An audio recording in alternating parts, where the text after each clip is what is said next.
everyone, and welcome to another video. My name is Jazz, or V, whatever you like to call me. And today we are talking about a book. Not just any book. We're talking about my favorite read of October and one of my favorite reads of all year. And it's, of course, none other than, oh, here we go, Discovery by J.A.J. Minton. This book was so good, I decided to make a whole video just about it because I am of the opinion I read this book, and so should you.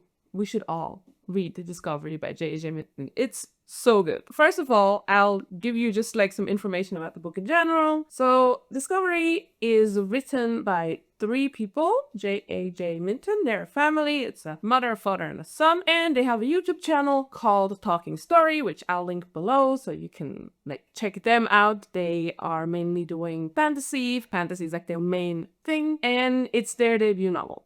And it's the first book of the series. As far as I know, there should be 3 books in the series. The series is called The Strange Eons. The book is, let me see, I think it's like 400, yeah, it's 445 pages officially, but it's written extremely densely. I would say if you print this differently, you could probably get 1,000 pages out of this book, I have a feeling. And there's an audiobook actually being released, I think in December, which will be 21 hours. So, you know, if you know like the length of books, 21 hours is not your typical 450 page read, if you know what I mean. So this is kind of the general things, and now I will get into what I want to talk to you about regarding the book. I will talk to you about 6 different aspects of the book. The first one is the setting, the second one, the characters, the third, the genre, the fourth, the world building, the fifth is called the details, and number 6 is honesty and sources. I will be as spoiler-free as possible. I don't think I'm spoiling anything with the things I say, just so you know. But of course, if you want to go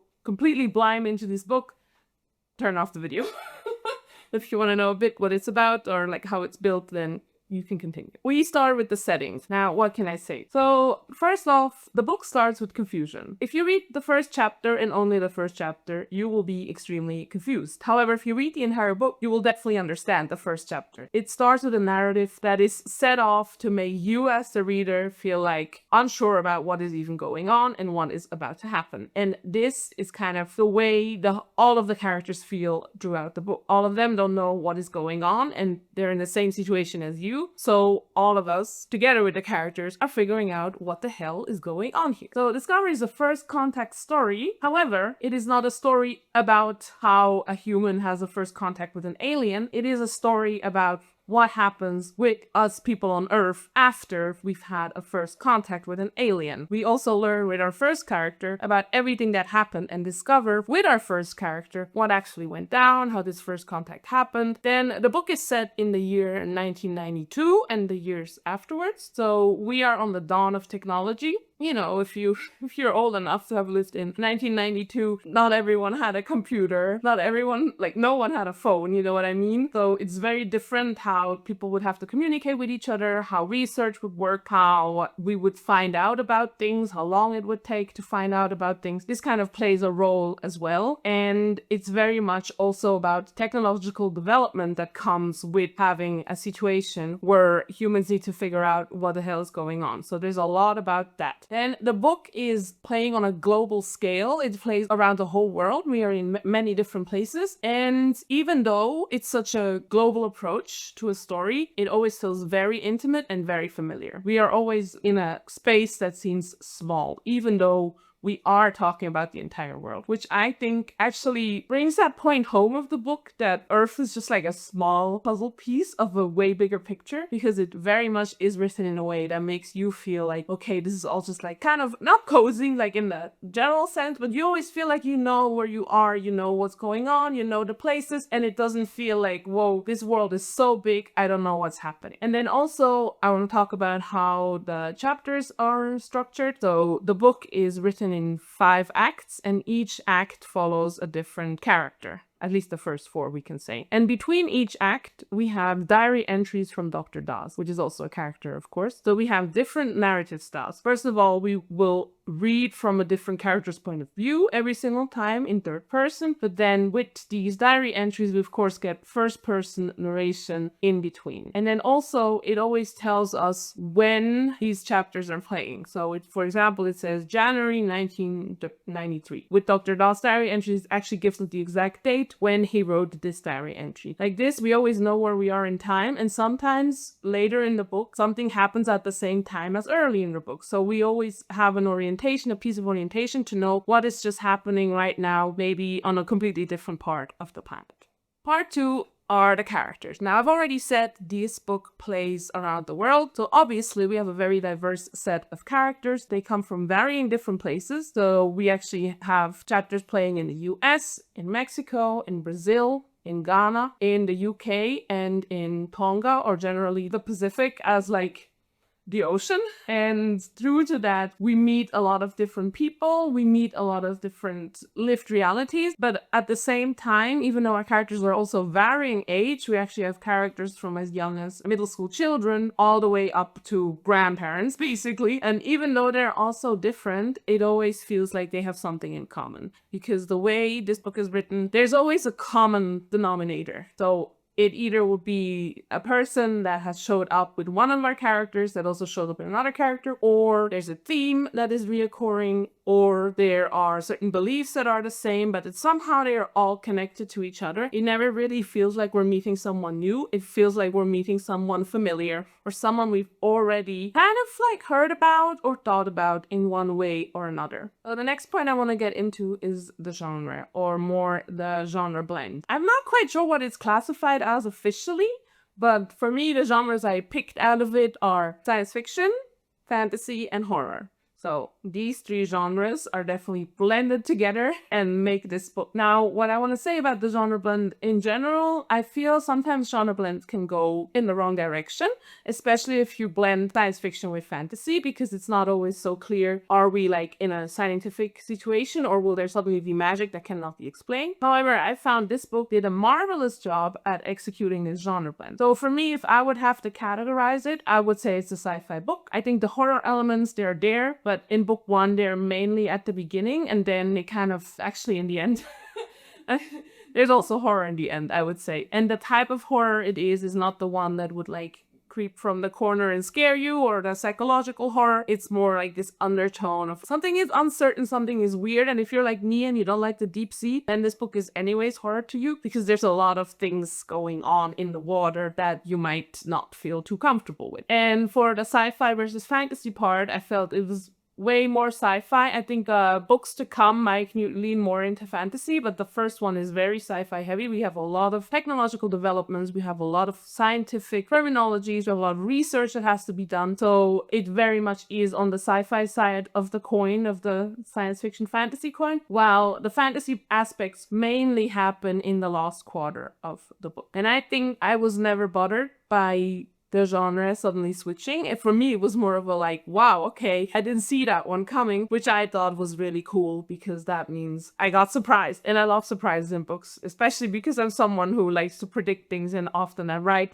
and I like books that are unpredictable in that way. So for the genre, I think it's a genre blend, and I think it's done extremely well. So next up, we have the world building. This book obviously is about first contact, so that means we have an alien or some sort of aliens, and I thought it was very cool how the authors decided on building the world for us. So obviously we know the world, it is our planet, it's our Earth, so we know how this world looks like. Even though it plays 33 years earlier than today, it still feels like a familiar world. So there's a lot of world history, there's a lot of things that sound familiar if you know a bit about like the world history of like the last 130 years, I would say. So if you know like your general knowledge, you know what's going on in this world, and you understand the different things that are being referenced within the book. So obviously we have an established world because we know the world already. It's our history, history, our world, etc. However, if we have a first context story, there's whole other worlds or planets or solar systems or whatever that need to be addressed somehow at some point. Now, since this is part of a trilogy, I think there will be a lot more expansion on the world building coming in the books. However, I really thought it was cool how this book kept up an illusion for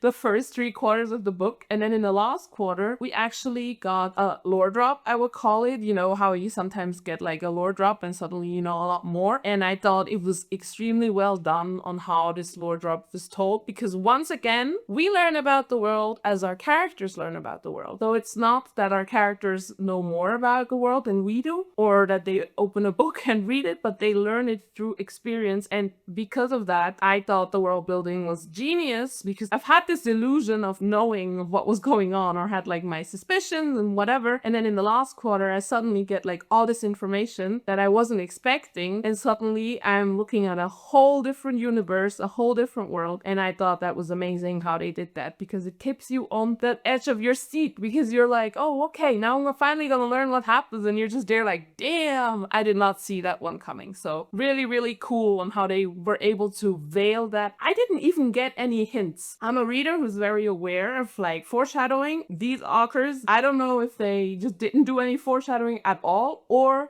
if it really just went over my head because it was done so subtly, but I thought it was really amazing, and I really did not see the plots coming that were there.